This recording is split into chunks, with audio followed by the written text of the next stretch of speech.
Elhamdülillahi Rabbil alemin. Vessalatu vesselamu ala eşrefil enbiyai vel murselin.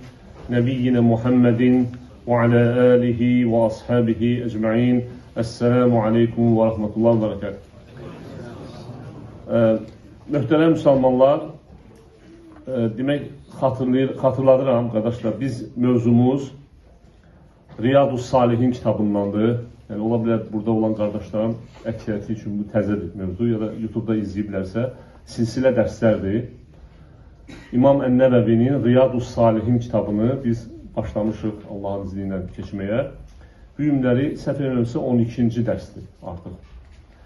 Və biz İxlas mövzusunu qurtarmışıq və hal-hazırda tövbə babındayıq. Və tövbə ilə əlaqəli son 2 hədisi götürəcəyik. Yəni İmam Nəvəvinin Riyadus Salihin kitabından və bundan sonra səbr babı gəlir. Və demək, kim istəsə izləmək, yəni əvvəlki dərsləri YouTube kanalda var. İnşallah ora qayıda bilərsiniz və bu günləri biz İmam Ən-Nəvəvinin Riyadus Salihin, yəni Salihlər Bağçası kitabından tövbə babında son 2 hədisi götürəcəyik Allahın izni ilə şərhini. Və qısa olaraq bildirim ki, Riyadus Salihin kitabı hədislərdən ibarətdir, hədis və ayələrdən ibarətdir. İmam Nəvəvi bu kitabda demək, əsas mövzulara, yəni insanın gündəlik həyatında tətbiq etdiyi və etməsi lazım olan, vacib olan məsələlərə toxunur. Və tövbə ilə əlaqəli hədislər və ayələri keçdik və bu babı, ümumiyyətlə İmam Nəvəvi tövbə babını demək, gətirməkdə əsas məqsədi odur ki, insan bilməlidir ki, tövbə, yəni insanın etdiyi günahdan, günahın böyüklüyündən asılı olmayaraq və günahın növündən asılı olmayaraq tövbə edən insanı Allah Teala bağışlayır. Yəni əsas burada məqsəd budur. Və həmçində tövbənin şərtlərini qeyd elədi İmam Nəvəvi əvvəlki dərslərdə, yəni qısa olaraq xatırladım. Və indi başlayaq 23 və 24-cü hədisləri şərhinə. 23-cü hədis, yəni tövbə babında İbn Abbasdan rəvayət olunur. An İbn Abbasin radiyallahu anhuma enne Resulullah sallallahu aleyhi ve sellem qal لو أن لابن آدم واديا من ذهب أحب أن يكون له واديان.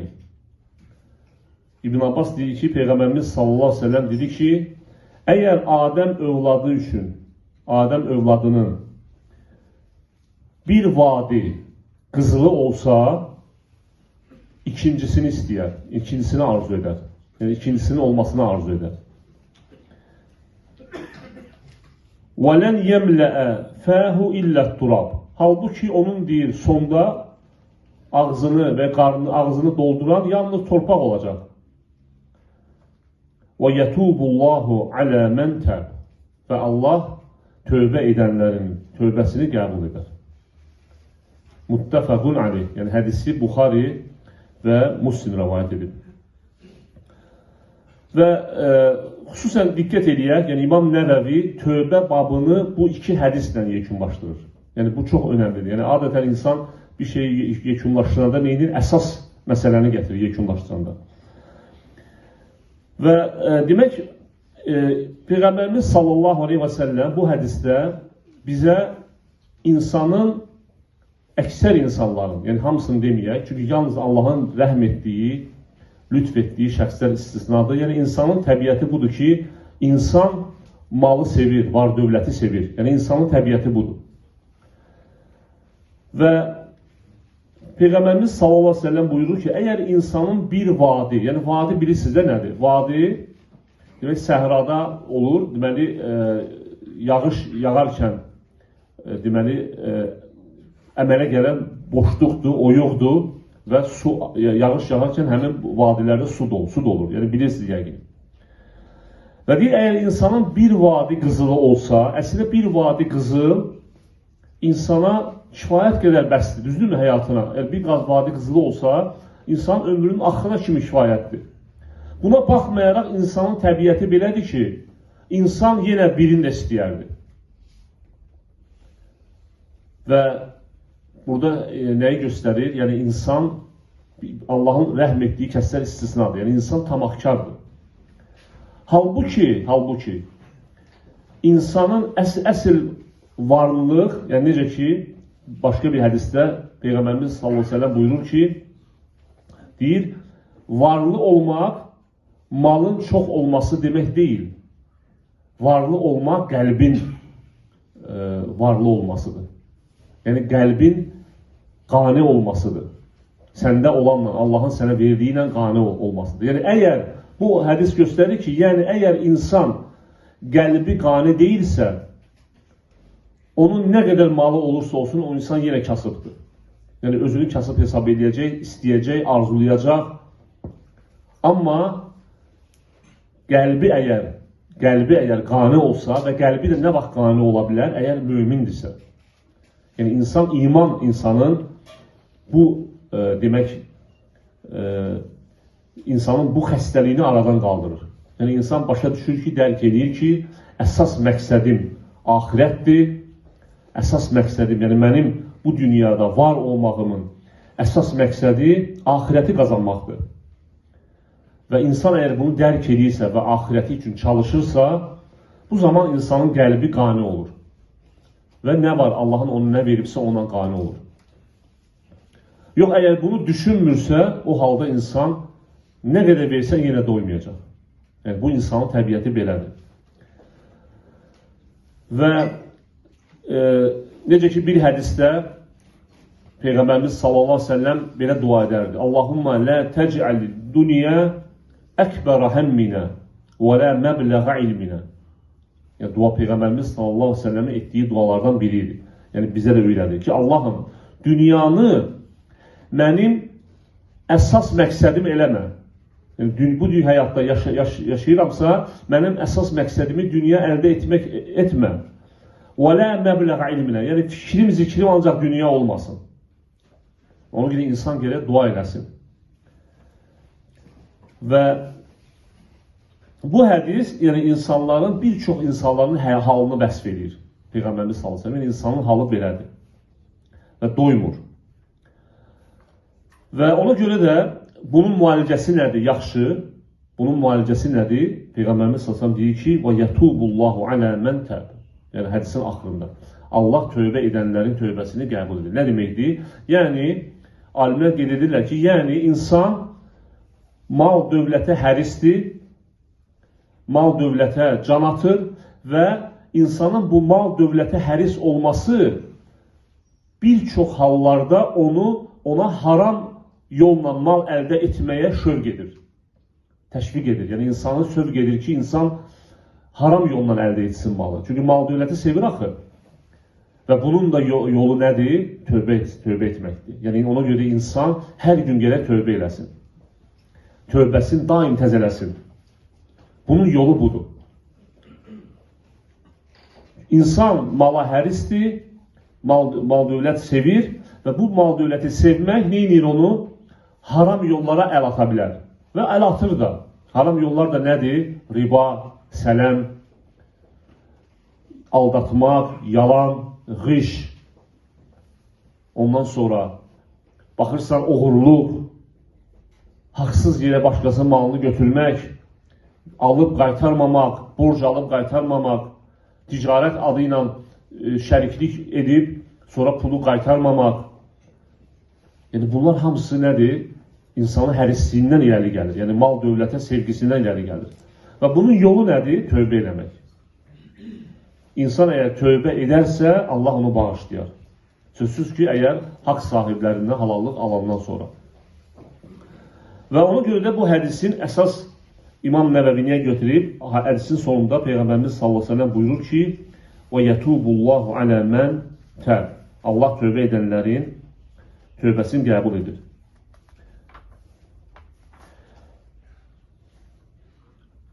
Növbəti hədisimiz, 24-cü hədis, sonuncu hədisimiz, Abu Hureyre'den rivayet olunur. Abu Hureyre rivayet edir ki, enne Resulullah sallallahu aleyhi ve sellem kal, yedhekullahu subhanahu ve teala ila raculeyni, yektulu ahaduhumel ahara, yedhulanil cennete. Allah Teala iki nəfərə gülür. Bu iki nəfər kimlərdir? Biri digərini öldürür və hər ikisi cənnətə girir. Yəni Allah Teala bu insanlara gülür. Nə üçün cənnətə girirlər? Yuqatilu həzə fi səbilillah. Yəni bunlardan biri kafir olub, digəri mömin olub. Mömin Allah yolunda döyüşür, cihadda. Fəyuqtəlu və kafir tərəfindən öldürülür. Şəhid olur. Və sonra həmin kafir İslamı qəbul edir. Thumma yetubullahu alal qatili. Sonra Allah Teala qatilin tövbəsini qəbul edir. Yəni İslamı qəbul edir, tövbə edir. Fəyuslimu və yustəşhədu. Və o da şəhid olur Allah üçün. Allah yolunda o da gelir, başqa bir döyüşdə şəhid olur və o da cənnətə girir. Bu hədisi də Buxari və Müslim rivayet etmişdir. Fikir verin. İki dənə insan düşməndirlər bir-birinə. Yəni bu da Allahın rəhmətidir, lütfünün genişliyindəndir. Yəni İmam Nəvəvidə məhz buna görə bu hədisi qeyd edib. Yəni insan İslamın düşməni olsa belə vaxtı ilə tövbə edərsə Allah onu bağışlayacaq. Baxmayaraq ki, İslamın düşməni olub. Möminləri öldürüb, möminlərin əleyhinə döyüşüb, məsələn.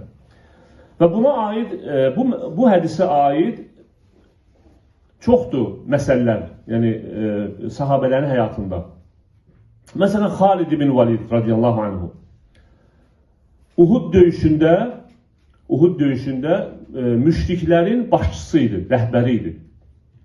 Və məhz onun, belə deyək, həmləsi səbəbindən müsəlmanlar məğlub oldu.